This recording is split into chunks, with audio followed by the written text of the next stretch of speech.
And this is the immediate aftermath of a tornado that ripped through Louisiana, just one of many that touched down today. And right now, about 1 million people are still under tornado watches all across the Gulf Coast. I'm Gadi Schwartz, and this is Stay Tuned Now.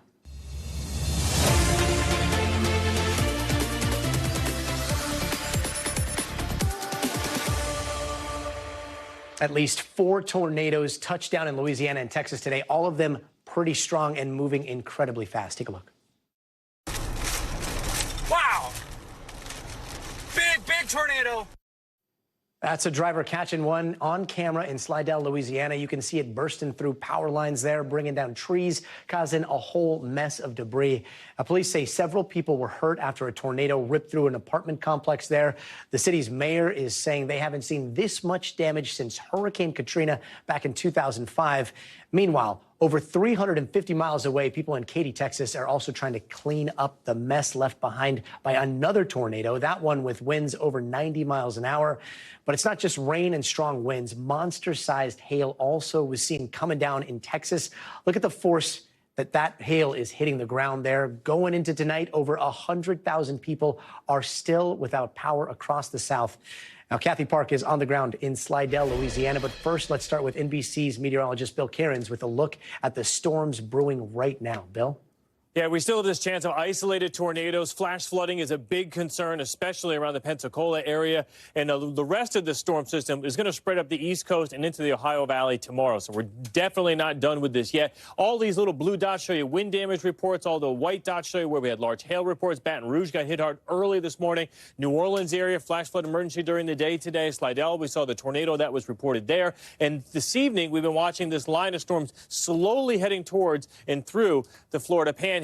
We do still have that tornado watch up for about another hour or so. The Panama City area, you've had it rough. This storm system almost stalled over the top of you. There's a lot of rain coming down out of these clouds. It looks like it's finally beginning to head to the east side of town. Very dangerous to anyone in this region to be heading out on the roads. The gusty winds and the heavy rain will be ending, but give it another hour or two for the water levels to come down. The severe thunderstorm warning has just been dropped for Panama City, too, but you're still under a flash flood warning all the way from Dothan down to Panama City. And we're starting to lose a few spots here that were under these flash flood watches, so we're beginning to reduce the number of people that are going to be threatened by flash flooding. The additional rainfall tonight, the heavy stuff heading towards Tallahassee. This is almost 3 to 5 inches expected tonight in south central portions of Georgia, and then eventually tomorrow morning up here through South Carolina. And we know Charleston floods very easily with any thunderstorm. You could get about 1 to 2 inches early tomorrow. And as far as severe weather goes, this storm is going to head northwards. That line of storms I just showed you will head tomorrow morning and through areas like the I-4 corridor, Tampa, Orlando, Daytona Beach, Jacksonville, Savannah. And then we could even get a spin-up or two of tornadoes tomorrow afternoon in Ohio, of all places, and maybe even towards Pittsburgh. So this is an area we're going to have to be weather aware as we go throughout your day tomorrow. Make sure you can get those alerts in case you need them. And this is how it's all going to play out as it moves northwards. There's the storm itself. We'll pause this at 6 p.m. These are the thunderstorms I just mentioned. And we'll also have some rain on and off coming up the eastern seaboard out of this. So, Gadi, I do not think we're going to have many more tornadoes as we go throughout this evening, but that flash flood threat still a risk in areas of the Panhandle of Florida. And looking towards tomorrow, tornadoes possible in Iowa or Ohio. Yeah. That's wild. Bill Cairns, thanks so much. Yeah. NBC News correspondent Kathy Park joins us now from Slidell, Louisiana. Kathy, what's the situation like on the ground right now, and what do we know about the tornadoes that touched down earlier today? Hey there, Gadi. Yeah, so we are in Slidell, which is roughly 30 minutes outside of New Orleans. This is probably one of the hardest hit areas in Louisiana, and there's certainly widespread damage. As far as the tornadoes go, officials believe there was probably more than one tornado that touched down because of the destruction that was left behind. And speaking of destruction, behind me is what used to be a hair salon. This was completely enclosed in glass. All of that has shattered. You can see all that's left right now is the metal framing. And Gadi, incredibly, there was one person who was hunkered down inside this building at the height of the storm, and we're told that she was covered in glass and had to be rushed to the hospital to get all those little glass pieces removed. Incredibly, she's doing okay, but several injuries are being reported. There's also an apartment complex not too far from here that was heavily damaged. Several people had to be rescued, roughly 50 people. So lots of injuries and certainly a lot of cleanup ahead here in Slidell and beyond. It seems like it came on so fast. Is this something that they were ready for? You know, I was here since last night and monitoring the local stations, and there were alerts. And originally we started our day in Baton Rouge because that was essentially supposed to be the bullseye. We thought perhaps there were going to be EF2 tornadoes in that specific region, but you really can't predict the path of Mother Nature sometimes. And here we are in Slidell. Once again, we're about 30 minutes outside of New Orleans, and this is where we're seeing some of the widespread damage. A lot of the power lines have been dragged down. A lot of tree limbs are down. And the traffic is pretty slow and stalling because the signals are down as well. So tens of thousands of people are still without power, still a whole lot of cleanup ahead. And of course, we're monitoring the injuries, and we're also hearing there is one fatality being reported in Mississippi. Gadi? Kathy Park, thanks so much. And a teen in Ohio is recovering after being shot by police. His family says it happened while he was holding a toy gun. Now, police in Akron released body cam footage yesterday, and the video shows 15-year-old Tavon Kuntz Williams being pulled up on by an officer who then asks to see Tavon's hands. The officer then reaches towards his gun and points it at him and then shoots him seconds later. NBC's Shaq Brewster has more. Hear from the family for the first time on Friday when they have a press conference. But police say this all happened last Monday, just around 7 o'clock p.m. when they say a woman called 911 and she said she was walking her dog and said she saw someone pointing a gun at several houses. And that's when this officer, Ryan Westlake, responds to the scene. He's been on the force for about 9 years. And you see in that video, he tells Tavon to show him his hands, and within seconds that officer fires his weapon one time, striking him in the wrist. Now, the police department is saying that it was effectively a replica weapon, a replica firearm, but I want to play a little bit more from that video so you can hear Tavon explain why he had that on him. I'm a good kid, bro. I get A's in school. I play football. I just wanted to be safe. My cousin just died. I'm told Tavon is expected to make a full physical recovery, though he's still dealing with the trauma from that shooting. Now, the shooting is being investigated by an independent state agency. That report and their findings will be presented to a grand jury as an internal investigation will also be underway. Meanwhile, we are learning more about this officer involved. He's been on the force, as I mentioned, for 9 years. And the mayor's office released his personnel files, which showed a number of disciplinary actions and use of force incidents, one that was deemed unreasonable. The Fraternal Order of Police there in Akron is defending the officer's actions, saying that his actions were in compliance with procedure and according to his training. Of course, we expect to hear more from the family later this week. Back to you.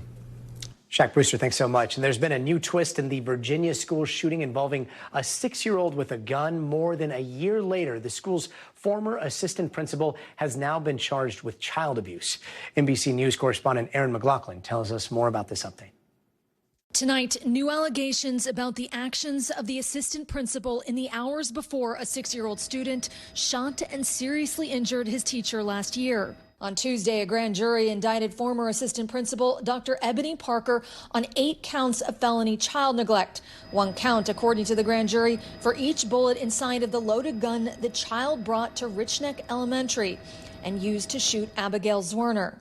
I just will never forget the look on his face that he gave me. Today, the Commonwealth Attorney's Office released the special grand jury's 31-page report, alleging that Dr. Parker neglected to take any action upon receiving 4 reports of a potentially dangerous threat, including a request from a teacher to search the child after concerns were raised the boy had a gun in his pocket. According to the report, the grand jury found Parker acted in complete disregard for the safety of the children at the school, while also noting that when Zwerner tried to warn Parker about the child's behavior, Parker did not look away from her computer screen. NBC News attempts to reach Dr. Parker and the school for comment were unsuccessful. Zwerner's attorneys tell NBC News she is now seeking $40 million in civil damages. When you look at what happened that day, it meets the elements of child neglect.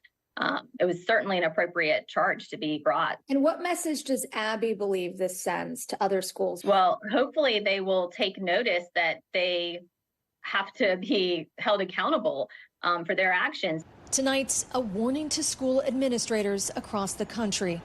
Erin McLaughlin, NBC News.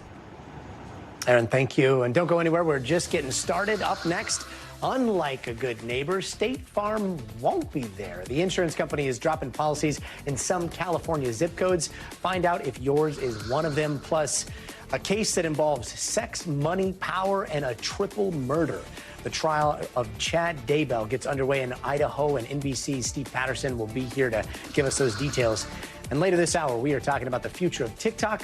The app's parent company is coming out with a competitor to Instagram, but we have questions.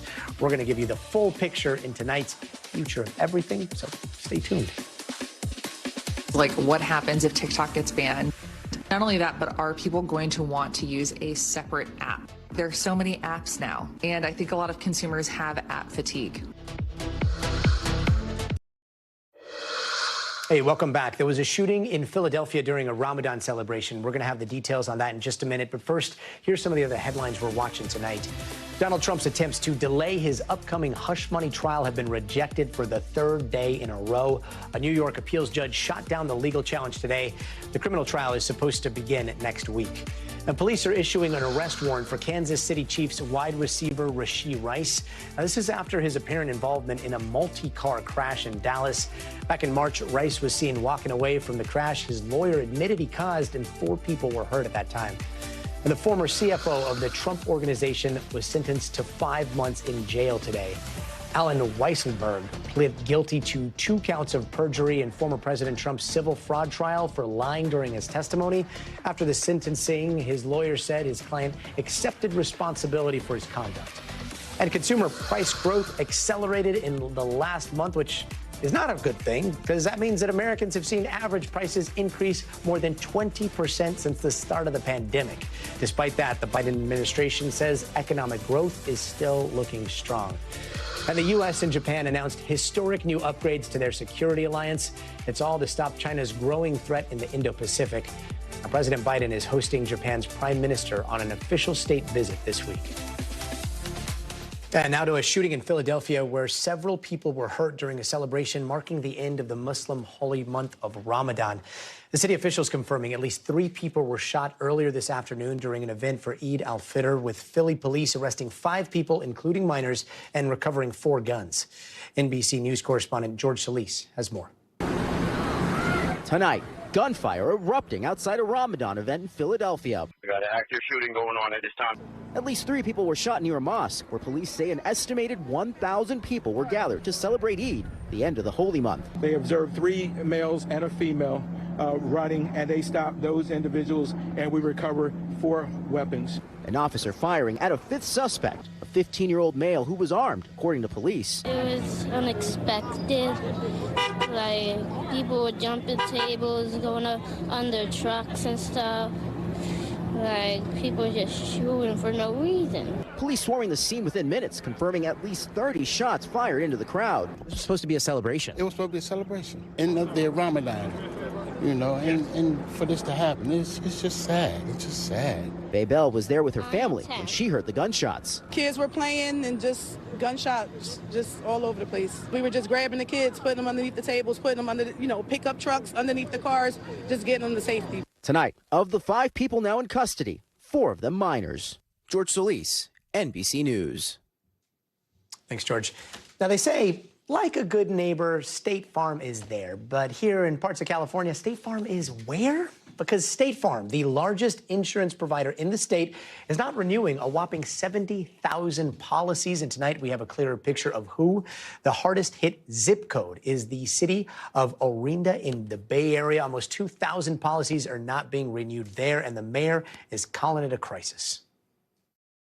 They are not being a good neighbor. They are certainly not being a good neighbor to anyone in Orinda. When people are having to turn to the FAIR plan, that some of them are seeing cost increases of, $9,000 and $10,000 a year without the same level of coverage.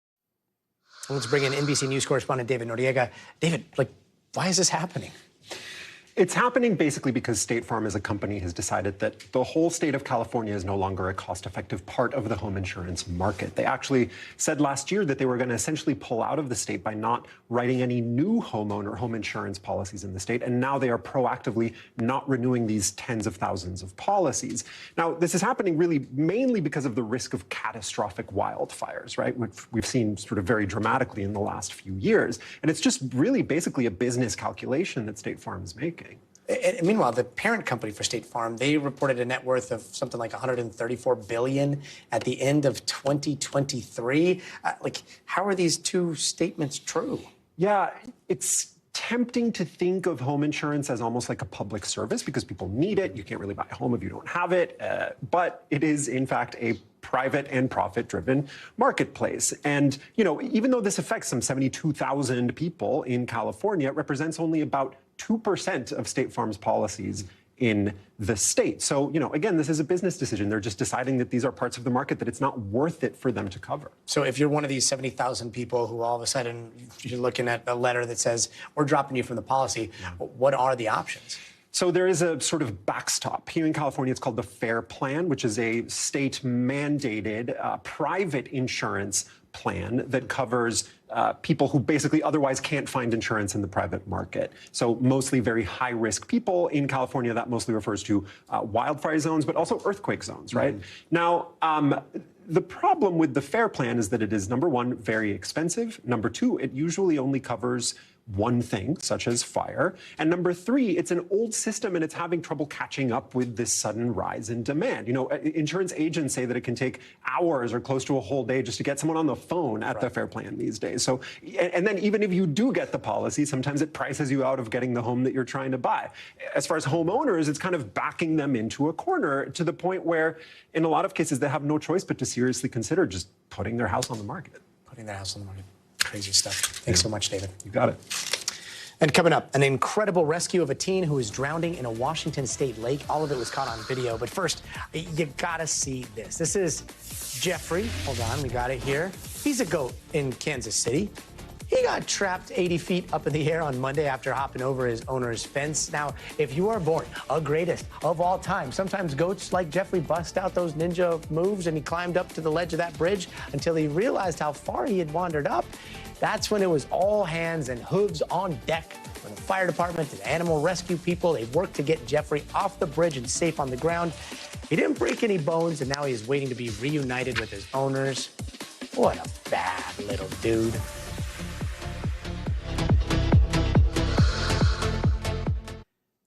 Hey, welcome back. Cult leader Chad Daybell's triple murder trial started today. More on that in just a minute. But first, here's some other stories happening out west that we're following right now. We got the first court appearance today from an 18-year-old from Idaho accused of planning to kill people at his hometown church in support of ISIS. He pled not guilty to federal terrorism charges. His trial is set for late May. If convicted, he could face up to 20 years in prison.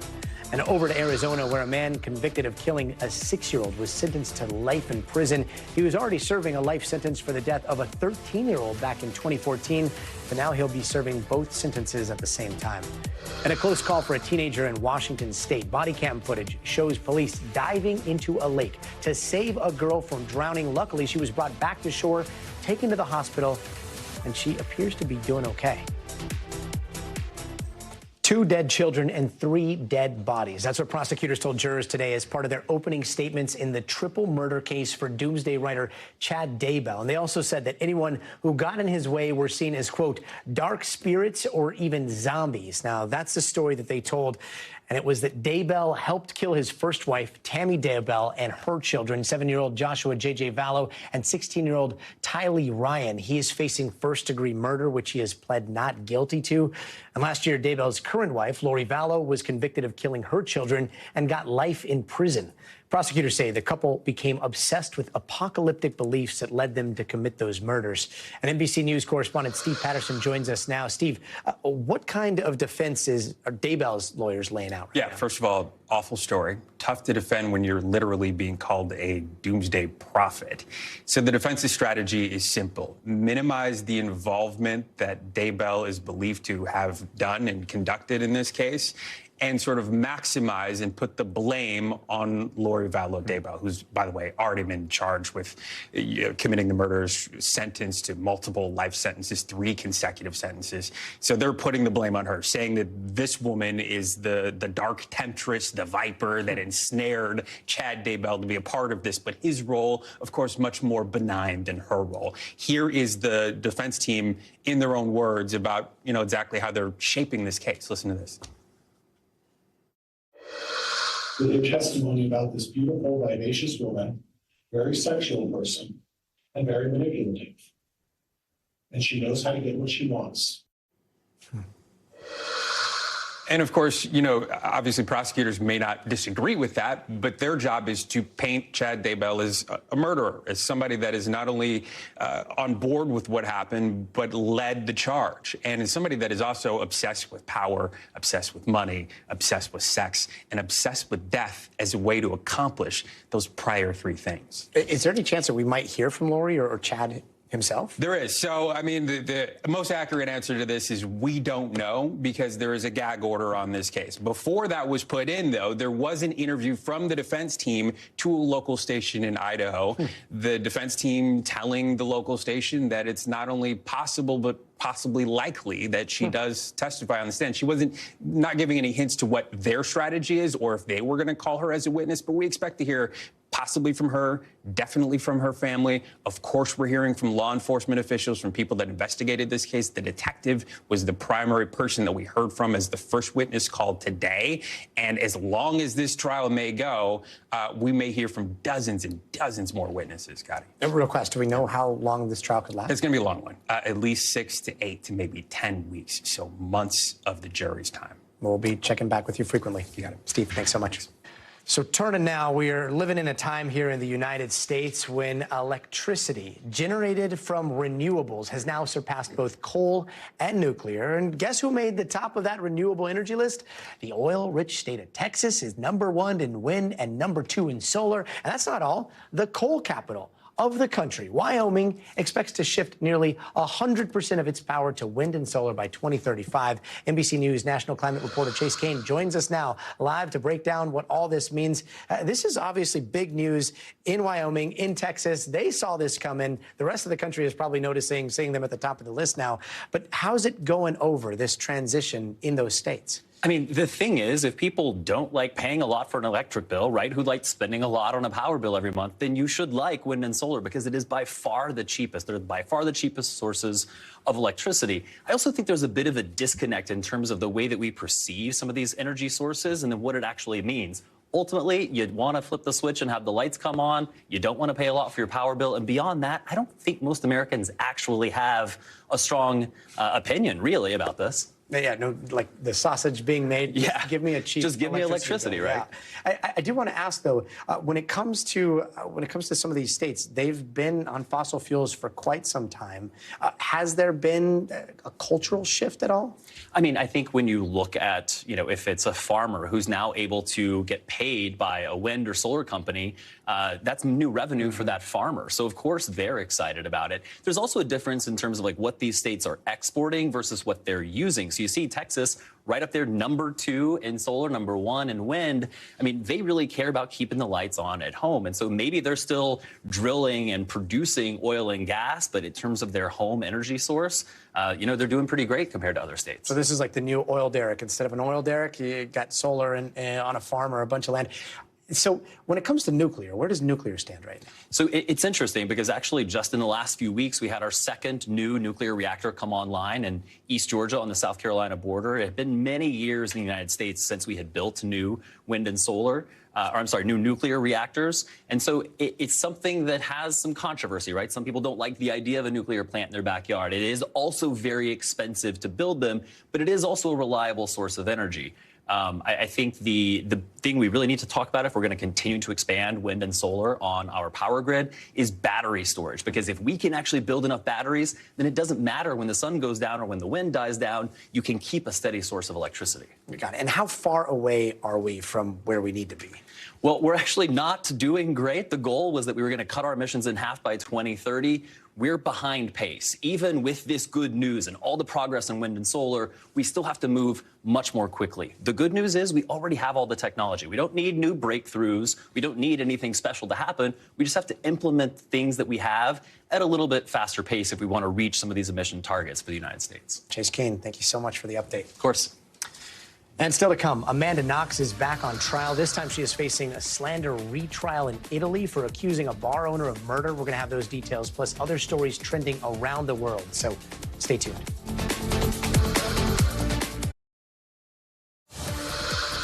Hey, welcome back. Let's take a quick look around the world. Israel is threatening direct retaliation if Iran launches an attack. Now, this comes amid heightened tensions between the two countries after an Israeli strike on an Iranian consulate in Syria earlier this month. Now, 2 Iranian generals died in the attack, but Iran's supreme leader Khamenei is doubling down on his promise to get revenge on the deaths. And Ukraine is getting more military aid thanks to a weapons seizure. The U.S. has sent over 5,000 Iranian guns and 500,000 rounds of ammunition to help in its fight against Russia. Officials say it's enough to equip about 4,000 Ukrainian troops. Now, those weapons were intercepted by U.S. Central Command between 2021 and 2023, and they were on their way from Iran to Houthi rebels in Yemen. In northern Greece, a former mosque is holding Eid celebrations for the first time in 100 years. Muslims from around the city gathered for mass prayers marking the end of Ramadan.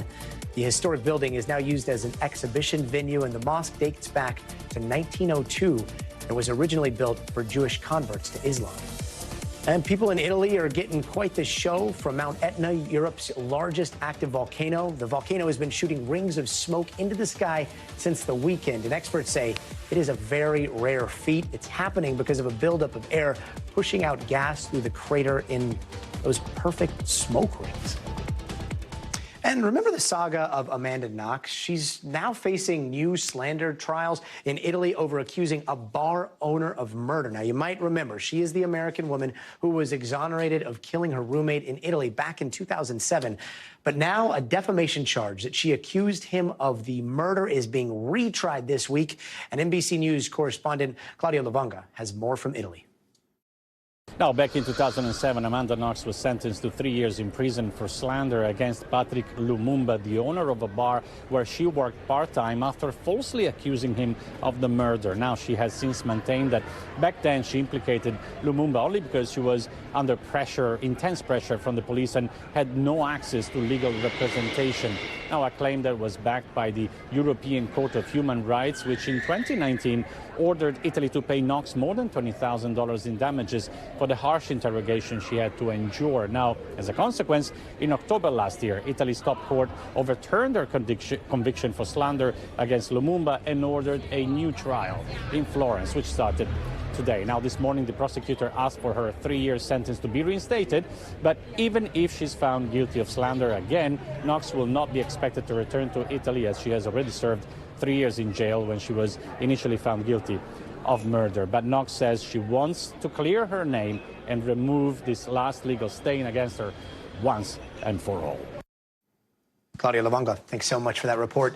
And the British government announced today that the National Health Service will no longer offer gender-blocking therapies for young people. It is the latest among 5 European countries to do so. And the move follows a report from an independent psychologist who said that current programs had been, quote, letting down children, and that professionals were afraid to openly discuss their views. NBC correspondent Matt Bradley explains. So the UK's move to limit access to puberty-blocking treatments for young people, that came along with a damning report from an independent psychologist who said that the current programs had been, quote, letting down children, and that the toxicity of the debate around gender meant that professionals were afraid to openly discuss their views. But the main thrust of this report that has caused a sensation throughout the world, and a lot of the research that's informed some of the other decisions that have been made about this topic in European countries, particularly in Northern Europe, is that there just isn't enough evidence to show that these young people are actually made happier by using these drugs. And there isn't enough research to determine what kind of effects these puberty-blocking drugs could have on young adults after they've grown up. So again, the doctor who put this report together, she said medical staff were tired of administering these therapies with, quote, no guidance, no evidence, and no training. This decision puts Britain in line with 5 European nations, of which Britain is one. Almost all of them are in the Scandinavian north, and they've all limited the use of hormone treatments for young people over the past 4 years as new research has come to light. But the European laws and regulations, they're different than the outright bans that some 22 American states have imposed on such therapies. And in the UK, here, prepubescent teens will still be able to access these therapies if they're part of clinical trials. And also, the law won't prosecute or threaten to investigate doctors who prescribe such drugs. That's also different from some of those laws in some of those states in the U.S. So still European laws, they've already inspired pushback from patients, their parents, transgender rights activists. And that's partly because this move comes amid a surge in teens who are trying to get this kind of treatment. There were 50 people who were seeking these puberty blockers back in 2009, 15 years ago. And 5 years later, in 2016, there were 1,800 people. And that number has certainly risen since. Matt Bradley, thanks so much. Now, former President Donald Trump is saying Arizona went too far, and that is just the tip of the iceberg when it comes to the fallout from the state Supreme Court ruling that brought back a 19th century abortion law. NBC News correspondent Dana Griffin has the latest from Arizona. Tonight, former President Trump distancing himself from that bombshell Arizona ruling on abortion. Did Arizona go too far? Yeah, they did, and that'll be straightened out. I'm sure that the governor and everybody else are going to bring it back into reason. The former president criticizing Arizona's revival of the Civil War era ban, adding he won't sign a national ban. Would you sign a national abortion ban if Congress had to? Would you sign it? And controversial Republican Arizona Senate candidate Carrie Lake endorsed the 1864 law 2 years ago. We have a great law on the books. We will be a state where we will not be taking the lives of our unborn anymore. Now saying she opposes it, adding Arizona voters will make the decision on the ballot come November, when an initiative to protect abortion rights will likely be on the ballot. Many Arizona voters differing on abortion stances, but against the total ban. I'm a Christian, but I still believe in the women's right to choose. I'm not for abortion, but I think it's not the place of the state to punish women. President Biden also addressing the ruling. What do you say to the people of Arizona right now who are witnessing a law go in place that dates back to the Civil War era? Elect me. I'm in the 20th century. 21st century, not back then. They weren't even a state. Kathy Herod leads the Center for Arizona Policy, which opposes abortion rights. Arizona can be the first in the nation to defeat a radical pro-abortion amendment. It simply goes too far for Arizona voters. Meanwhile, groups like Arizona Abortion Access are working to protect women's right to choose. After the decision came down yesterday, we decided that we just need to get out and be in as many places as we can be. You just signed that and I see tears in your eyes. Yes. Why? Because I've been in a situation and I'm lucky to be alive. And you want to have children, and when you find out you can't, and you're in danger, your health is in danger. And I can't imagine the women that are going to be in situations that can't get the care they need. Dana Griffin in Phoenix tonight. Thank you so much for that. And before we go, it is time for the future of everything. Videos on TikTok trend like crazy. So is the same thing going to happen with images? Well, the company could soon launch an app that would rival Instagram. At least they hope so. And Taylor Lorenz is here to talk to us about it next. So stay tuned.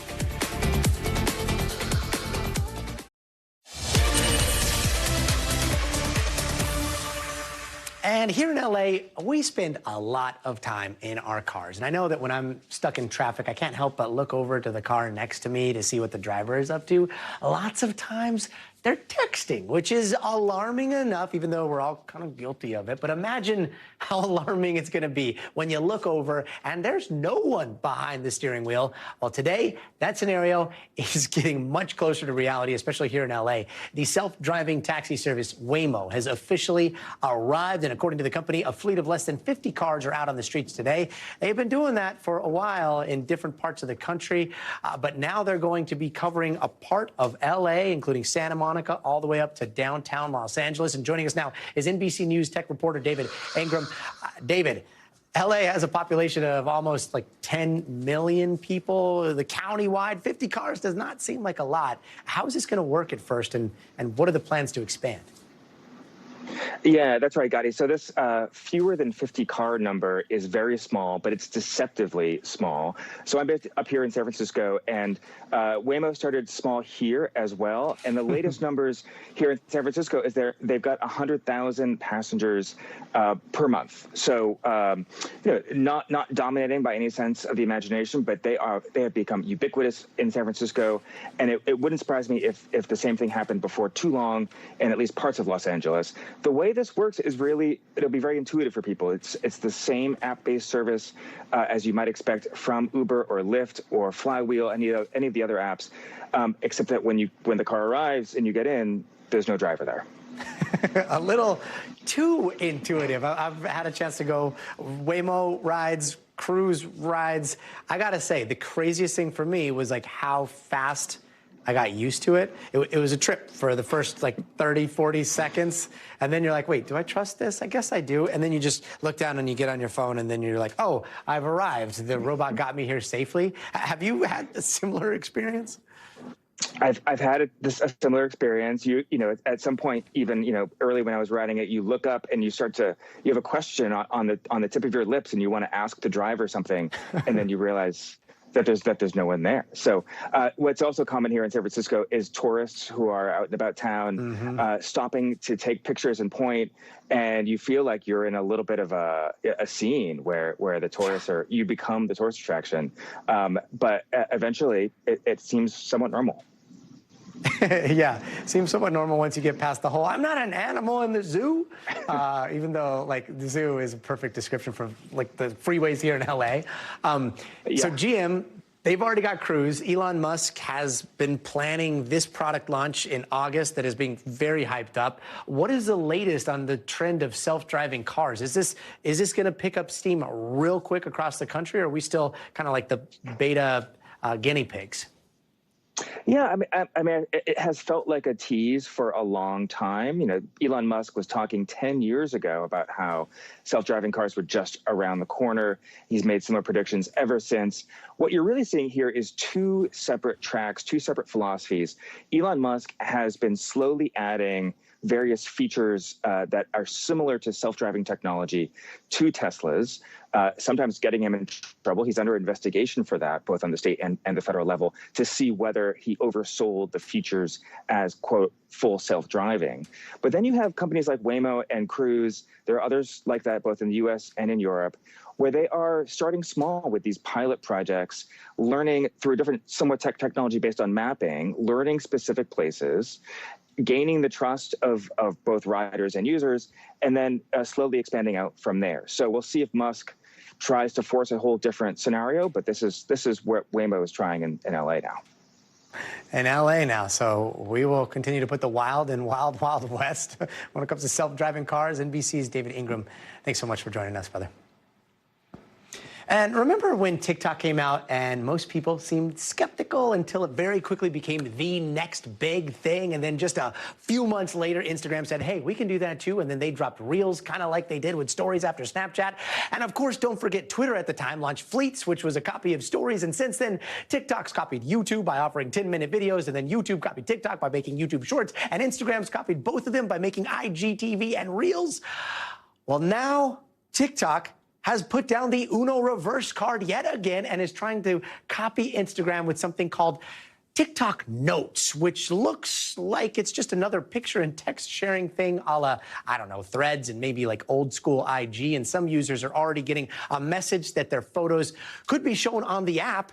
And a website for TikTok Notes is currently live on the web with a non-functioning open app button that has maybe a taste of it, a graphic of photos with captions underneath. Now, remember, all of this is happening as time is ticking for TikTok as it faces an uncertain future here in the U.S. Last month, the House pushed this bill that could effectively ban TikTok in the U.S., but things are moving real slow over in the Senate. And yes, all of this sounds extremely exhausting, but am I going to download it to see how it works? Probably. And one of the first people I'm going to be following is the one, the only Taylor Lorenz. She is a Washington Post tech columnist. Taylor Lorenz, the author of Extremely Online, and I would argue the social media historian of our generation. Taylor, thank you so much for joining us.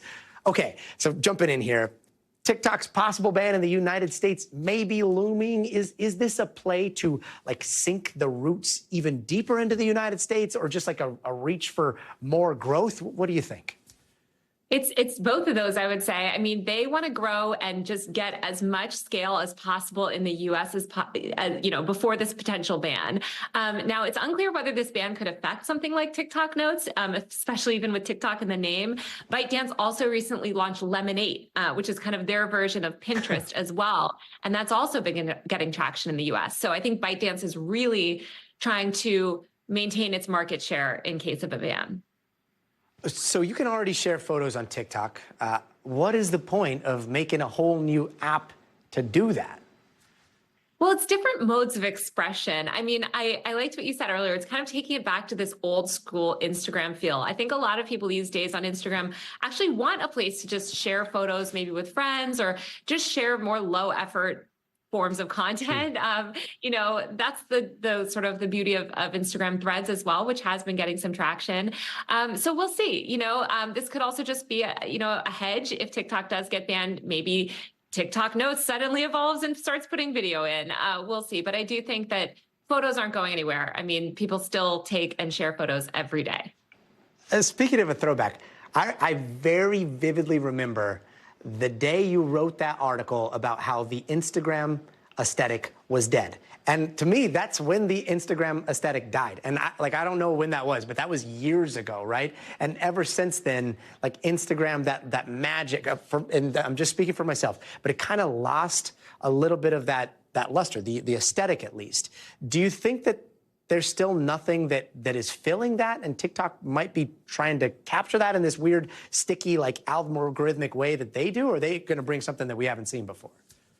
Definitely. I think it's trying to play on this nostalgia that I think a lot of people have for a simpler time. I mean, you've seen all of these bills across Congress and state legislations aimed at restricting social media. You have, this new book called The Anxious Generation, which is all about sort of like the dangerous harms of social media. I think some of them are overblown, but we want, I think, more lightweight ways to share. We don't want to put everything out there on video at all times. And I think this is giving it a bit of a throwback. As you mentioned, Instagram has gotten way too crowded. It's a mall, it's a video app, it's a messaging app, it's live streaming. It's almost too much to too many people. We saw this happen with Facebook as well. And so I think a very stripped down kind of simple app could take hold, but it just remains to be seen if that type of content is still as engaging as we remember it to be. Okay, so this kind of leads me to another question. It feels like TikTok, at least for me, came in at a time when like a lot of people were kind of sick of seeing the same stuff from the same people in the same way. And then all of a sudden you were seeing stuff from absolute strangers. You were interacting again with it felt like the web at the beginning. Instagram is now expanding in that way, in a big way, where you're starting to see stuff from strangers and they seem to be tweaking their algorithms too. Do you think that this could be another play at that? Yeah, I mean, TikTok's core use case or sort of core benefit is its discovery mechanism. No one is better at delivering content that you want to see than TikTok. And I think that's where Instagram has always struggled. I mean, you have to remember that US-based social networks are all fundamentally built on this old model of social media where the burden is on the user to seek out people and then follow them. And then that's how the content is delivered. So when you see weird stuff in your Instagram feed, it often feels kind of like doesn't belong there. Whereas TikTok is really good at discovery. So I think if they can build an app similar to kind of old school Instagram or focus more on text and photos, but really nail discovery, they could be kind of what Instagram never was able to achieve. There is one thing about discovery on TikTok that I've noticed, and it's the engagement on the comments, right? And there is an ugly side of TikTok that happens there. Do you think, and some can argue that makes a lot of the algorithmic recommendations extremely sticky because nothing engages like a bunch of people going off in the comments. Do you think that we could see some of that in whatever they're working on now? Yeah, I think what TikTok recognizes also better than anyone is that an engaging comment section is often more entertaining than the post itself. And sometimes the post is just sort of jumping off point. So I think they're going to get people talking with this. It remains to be seen whether or not it ends up banned in a few months as well. But I think that they will certainly leverage that core technology that made TikTok a hit to give it a try. Well, as long as it's around, you better accept my friend request. Taylor Lorenz, thanks so much. And one Oklahoma family's unconventional pick for a pet has become an internet sensation, drawing eyes from all corners of the web. The Cliffords, aiming to delight their 9-year-old son with a single octopus, found themselves in this kind of slippery situation with their 8-armed friend, unexpectedly turned their home into a bustling octopus nursery. And yes, it has to do with TikTok. Steve Romo has more. How to buy an octopus 101. 9-year-old Cal Clifford's dream was to have his very own pet octopus. They just are so cool because they have 8 arms, 9 brains. Lucky for him, his parents were into it. He was extremely persistent, so he had asked for one for, like every birthday for like 7 years. And as it turns out, so was much of TikTok. They're very hard to take care of. The family from suburban Oklahoma documenting the full process of cephalopod ownership on social media. Their videos getting tens of thousands of likes. But it was no easy task. Preparing the tank water alone took over 8 weeks. Octopus tanks require special equipment to keep them healthy. Yeah, it was a lot of trial and error and just eventually figuring it out. And finally, the big day. A California 2-spot, also known as a BIMAC and lovingly named Terrence, or Terry for short, arrived at her forever home. No. She would just swim up, like attack the glass, and I put my hand in there and she would just like clasp on. But after just 2 months, Terrence had been acting strange. She laid eggs, which experts say is a bittersweet turn of events. When they hatched, that is essentially the end of her life. The family preparing to say their goodbyes until one night, Dad noticed something weird. Then having it hatch in your hand and then seeing it swim across kind of your line of sight is one of the craziest things. The Cliffords, who have no prior octopus experience and who live nowhere near an ocean, finding themselves responsible for Terry and 50 hatchlings. Taking care of just one is a challenge. Personally, I would not keep an octopus at home for a pet. Like, I keep octopuses at work. It takes a lot of work. Each little octopus getting a punny name like JC or Ciance and requiring its own handcrafted container. We've just gained a greater appreciation for what an amazing animal it is. It's been fun to kind of do it here at home, but definitely don't recommend it to anyone. So far, half have survived. The Cliffords taking it all in stride. She's right here. Yeah. Do you want to see her? See her back there? So our plan is to find suitable professional homes that can take care of them. And we, are prepared to take care of as many as we can. Wild stuff. That does it for us tonight. I'm Gadi Schwartz. We'll see you here tomorrow. But until then, stay tuned now.